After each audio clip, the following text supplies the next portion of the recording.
Assalamualaikum warahmatullahi wabarakatuh. Mohon izin memperkenalkan diri, saya Intan Triwayuni NIM 19158 dari kelas S1 4B. Saya di sini akan menjelaskan tentang amenorrhea hipogonadotropik. Apa sih amenorrhea hipogonadotropik ini? Mungkin sebagai masyarakat awam kita mengetahuinya tentang telat haid atau menstruasi. Memang benar, amenorrhea ini adalah keadaan tidak terjadinya menstruasi pada seorang wanita. Hal tersebut normal jika kita itu dalam keadaan menyusui, hamil, atau setelah menopause dan sebelum pubertas. Tetapi amenorrhea sendiri ini dibagi menjadi dua, primer dan sekunder. Amenorrhea primer terjadi pada wanita usia 16 tahun. Biasanya terjadi sekitar 0,1 sampai 2%, 2,5% wanita umur reproduksi.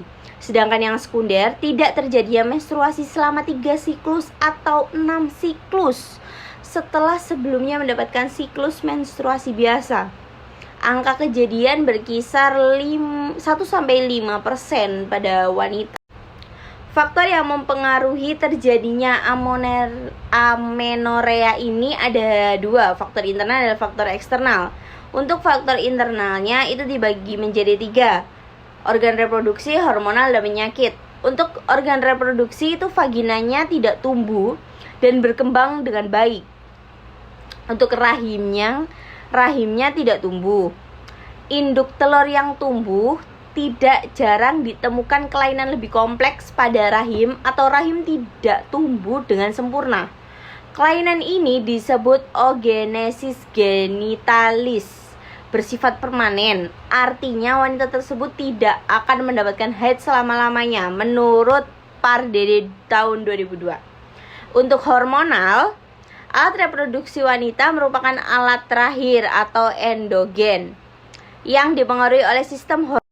Rangsangan yang datang dari luar masuk di pusat panca indera, diteruskan melalui stria terminalis menuju pusat yang disebut puberitas inhibitor.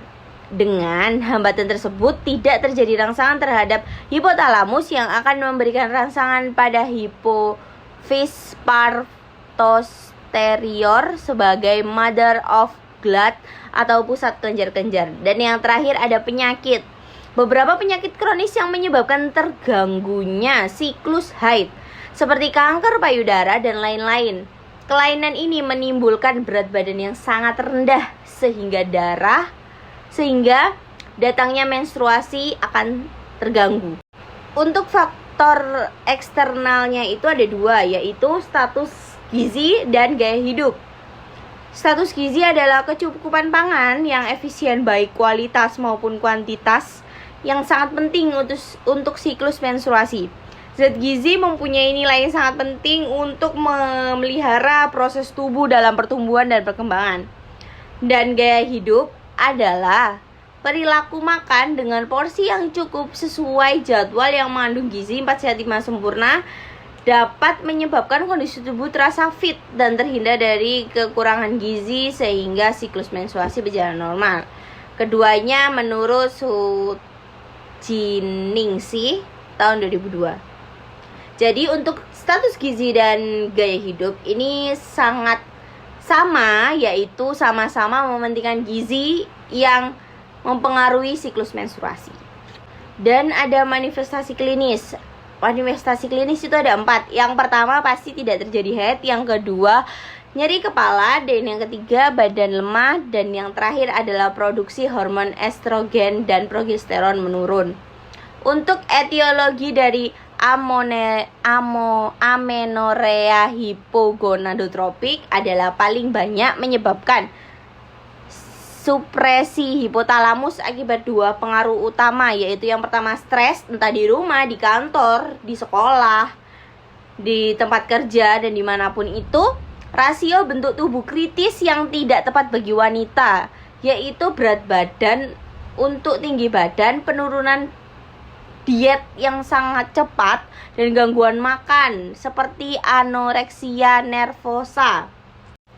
Amenorrea yang berhubungan dengan olahraga dapat terjadi pada wanita yang melakukan latihan fisik, dan amenorea ini dapat juga disebabkan karena disfungsi hipotalamus atau ketidakmampuan genetik dalam memproduksi FSH dan LH. Hipogonadotropik menyebabkan lambatnya pelepasan GnRH yang disebabkan oleh komponen multifaktor dari menurunnya lemak tubuh dan peningkatan endorfis. Untuk pemeriksaan penunjangnya ada 4, yaitu USG, HSG, histeroskopi, dan MRI. Untuk penata laksanaan medis ada 2, terapi non-farmakologi dan terapi farmakologi. Untuk terapi non-farmakologi, amenorea bervariasi tergantung pada penyakit yang mendasari. Pada wanita usia muda yang melakukan kegiatan olahraga yang berlebihan, kemungkinan dapat menjadi penyebab dasar amenorea.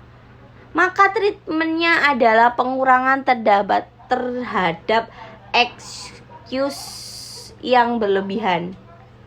Dan untuk terapi farmakologinya, pengobatan yang dapat dilakukan sesuai dengan penyebab dari amenorrea yang dialami. Apabila penyebabnya adalah obesitas, maka diet dan olahraga adalah terapinya. Belajar untuk mengatasi stres dan menurunkan aktivitas fisik yang berlebihan juga dapat membantu. Pembedahan atau insisi dilakukan pada wanita yang mengalami amenorrea primer.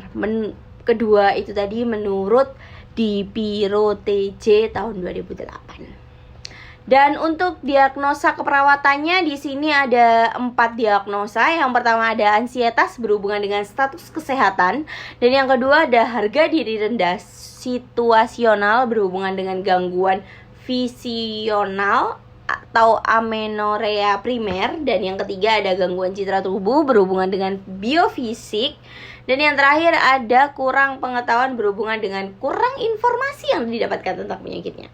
Sekian presentasi dari saya, kurang lebihnya seperti itu penjelasannya. Apabila ada salah kata mohon dimaafkan. Wassalamualaikum warahmatullahi wabarakatuh.